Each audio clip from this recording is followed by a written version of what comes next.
Hello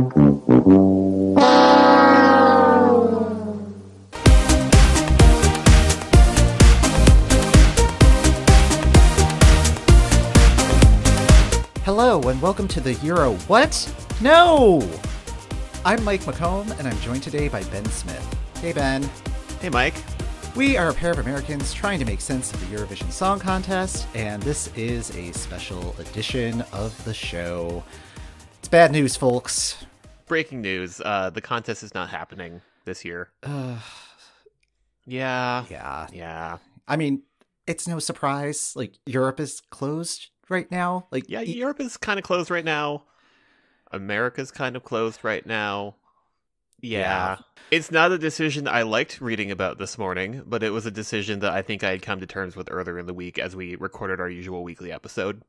Yeah. I mean, I'm glad that we were able to get through all 41 entries for this year's contest.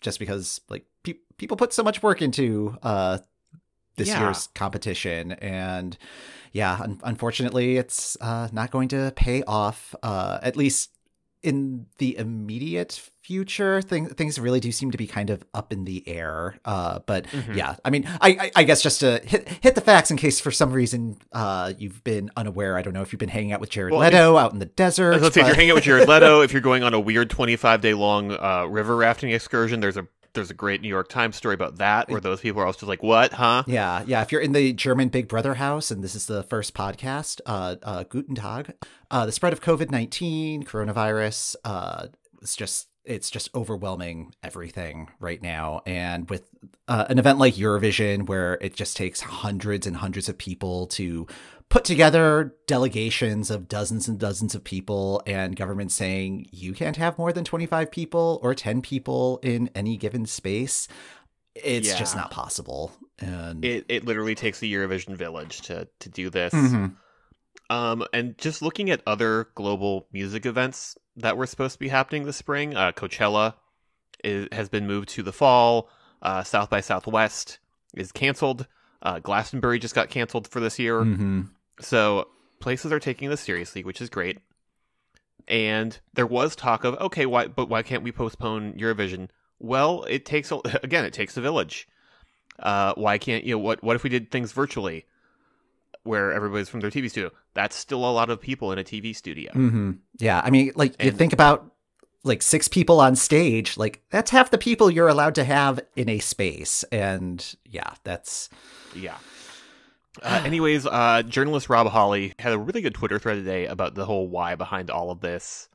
And a lot of it just boils down to, this is a lot of people, not just the fans coming in for this. And even then, with the fans, you've got people coming in from with the all fans, over. And it's an unfortunate decision, but I would have been surprised if any other decision would have been made. I mean, I guess they could have postponed it, but there's just no telling how long this is going to take. And this was the right call. Yeah.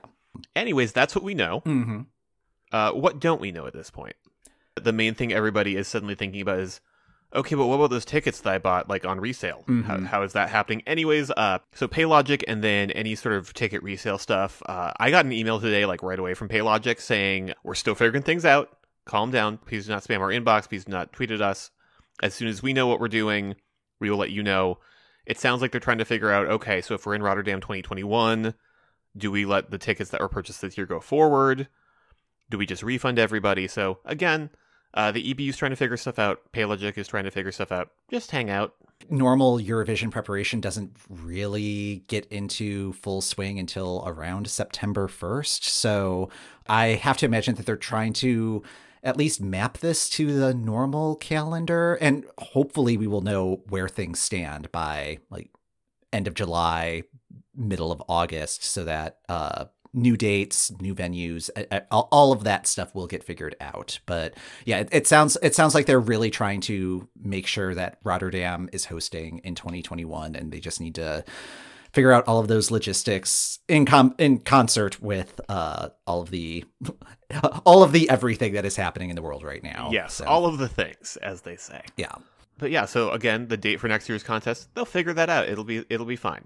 It is. We now have so many months until that happens. Mm-hmm. And then I think the other big question in everybody's mind, What about this year's crop of artists? Are they allowed to appear next year? Are places going to send new songs? How does that work?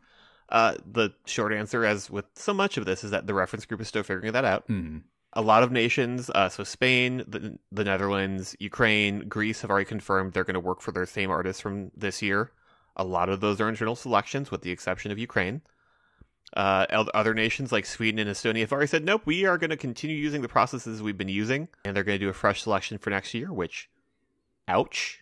Yeah. I've read somewhere that Estonia was saying that Ugo Sviste could get like a fast pass to the semifinals. And it's like, well, he was probably going to apply anyway. So he's going to be there. Yeah. Yeah. Let's be real here. But yeah, and it's interesting that there's already been like that these decisions have been made instantly. So I'm guessing this has been on the table for quite a while, and getting those ducks in a row is what happens. But it's unclear, like with the countries that are going to be using the same artist, if their song is still going to be eligible, or if they need to do new songs. And really the question that I'm curious about is if they're still going to release the album for this year.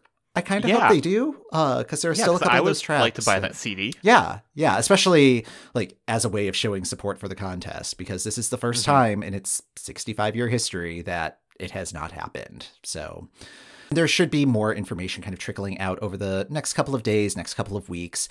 Your best source of information is from at Eurovision, at EBUHQ on Twitter.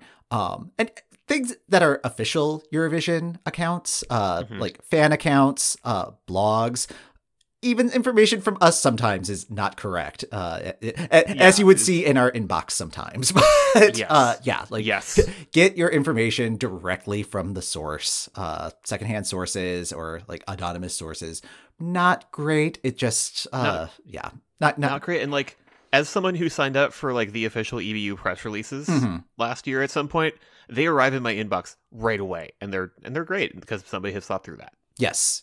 And they're really good on social media. And yeah, like you will get the information from them. They will not try to hide it from you. So Mike, what are we doing?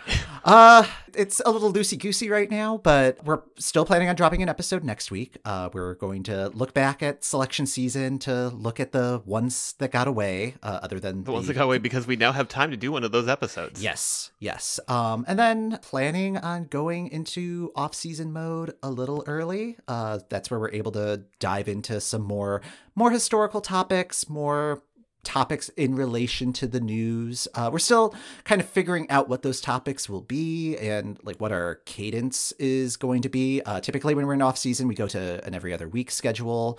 We're hoping to do something like that, but yeah, I mean, things are changing by the day. Gestures at Universe. So we will definitely keep you posted. Just all of this out there is a lot.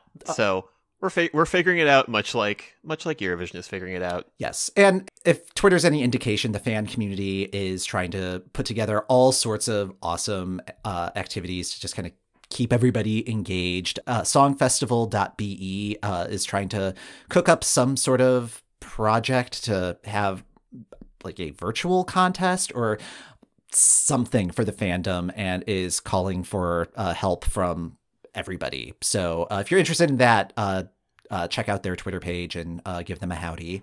And if you have ideas of topics that you think that we should dive into, feel free to send them our way. And yeah, we are here for you. So we're here for you, and we suddenly have the time. Yes. just like a big collective sigh. Yeah. And it's really unfortunate because this year was just shaping up to be so amazing. I was very excited about this year. Yeah, but it's okay. Yeah, and we will get through this. We will rise like phoenixes from this, and assuming 2021 goes on, and I'd have to think that it does. It's going to be amazing. So I think that's going to do it for this episode of the EuroWhat. Thank you for listening. The EuroWhat podcast is hosted by Mike McComb, that's me, and Ben Smith. That's me. You can find us on our website at eurowhat.com and on Twitter and Instagram at EuroWhat. I'm also on Twitter at Rube_Goldberg, and Ben is at Ben M. Smith. You can subscribe to the Euro What on Apple Podcasts, Spotify, or the podcast app of your choice. We've been doing this since January of 2018, so there's a healthy back catalog if you want to go down memory lane or fill your days with our voices. We'll be back next week to try to make sense of what's new in Eurovision.